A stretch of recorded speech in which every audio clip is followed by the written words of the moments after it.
Continuing onwards. Games I like. My favorite games of all time. Super Metroid. I like this so much I actually somehow obtained 2 copies of it. Don't know how that happened. But I do have the box for this, I just don't have it in the box because I've been playing it. I had to get this out of the Super Nintendo. Super Metroid.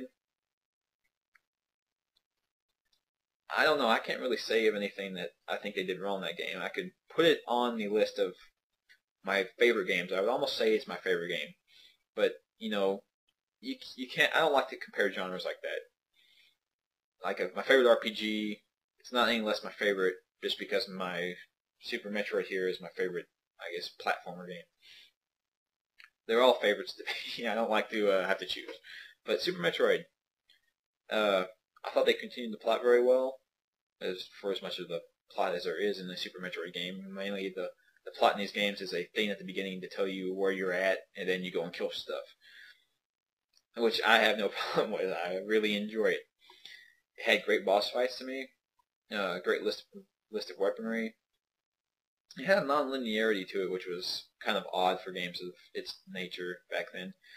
It wasn't completely non-linear, yet there were some things, you had to get certain things to go to other areas, but there were a bunch of areas that you could go to at various points in the game, and they could be easier or harder depending on what you did. But I really liked it, and the little baby Metroid that you have at the beginning that gets stolen, I like that. I don't want to say character, but that's all I can think of to say. I like that character in this game. You don't see him very often, but the few times you do see him, you feel like he is a great person or a great Metroid, whatever. I just really like that guy, and he's quite helpful later on in the game in case you haven't played it. But this game, another Zelda game. This one I like so much. I have the box, the instruction manuals, the registration cards, everything. I still have everything for it. It's Legend of Zelda Ocarina of Time. And then I got the gold version of it. Collector's edition, as it says here. Yeah. And I even got a gold controller from Nintendo Power when this came out. Around the time this came out, I believe. So, that is my actual favorite of the Zelda series. I'm actually going to put it above Twilight Princess. Even with Twilight Princess's new game shine on it, I'm saying Ocarina of Time is the best. It was the first one to do the 3D stuff. Yeah, they did this. They haven't really improved on it since then, in my eye. It had good boss fights. It was nice to see a Zelda that had a actual plot to it for once as well. It wasn't a lot of one, but it was one, and it was good. I liked it. Even though I hate the Skull Kid. Them putting him in all the 3D Zeldas, I hate that because in every one I hate him.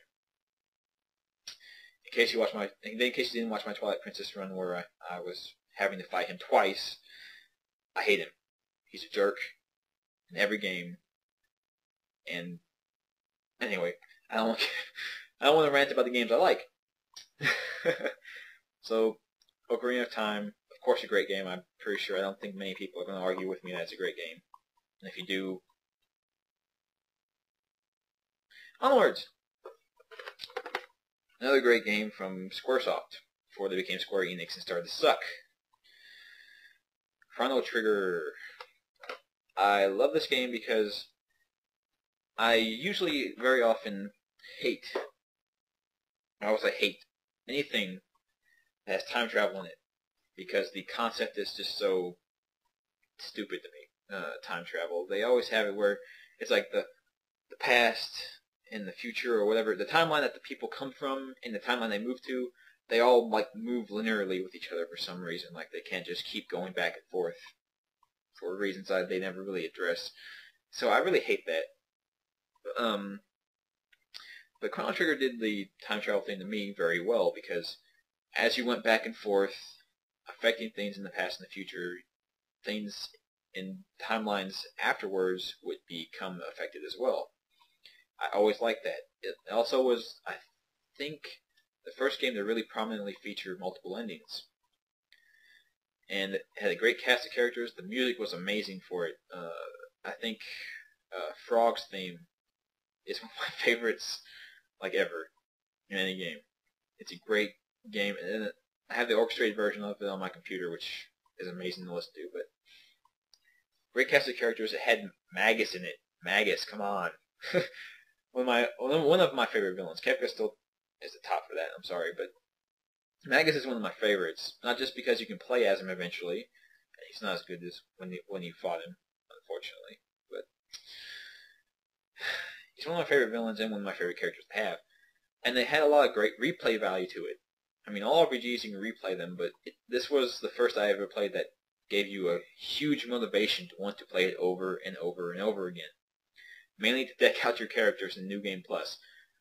Like, get them all rainbow armor, rainbow helmets, the rainbow weapons, all their trinkets, all the little badges they have to wear to do their special attacks.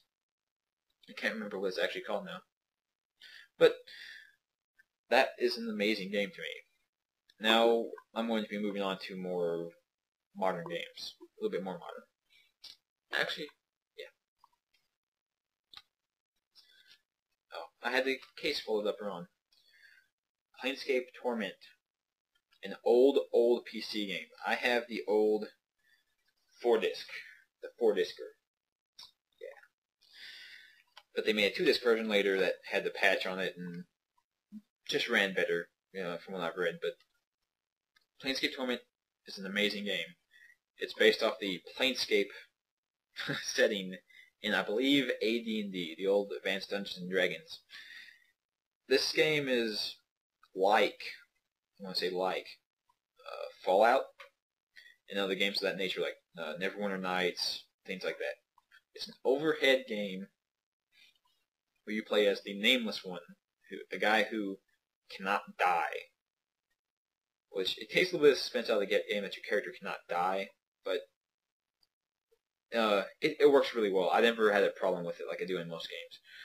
But he can't die, he has no memory, so he doesn't know why. So it's a game of you searching for your past and finding out the true nature of things and the true nature of people. And this game is great. The plot is great. All the little quests you can do are great. They have a nice set of characters. The side characters that you quest for are really cool.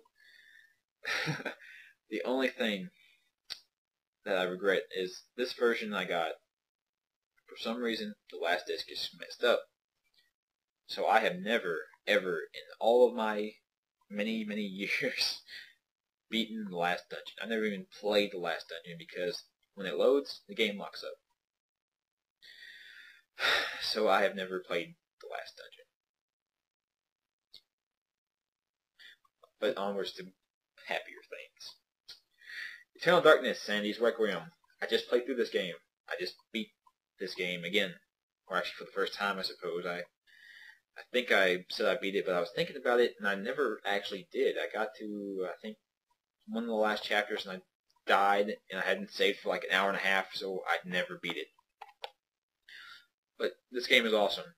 It's the best survival horror game ever, because it's one of the few that doesn't have crappy controls. The controls are not awesome, but they are not truly horrendous like they are in most survival horror games. And if you don't know anything about this, watch my walkthrough, because that will tell you better than I could how great the game is. Also, the only new game, even last generation game, that's going to be on this list.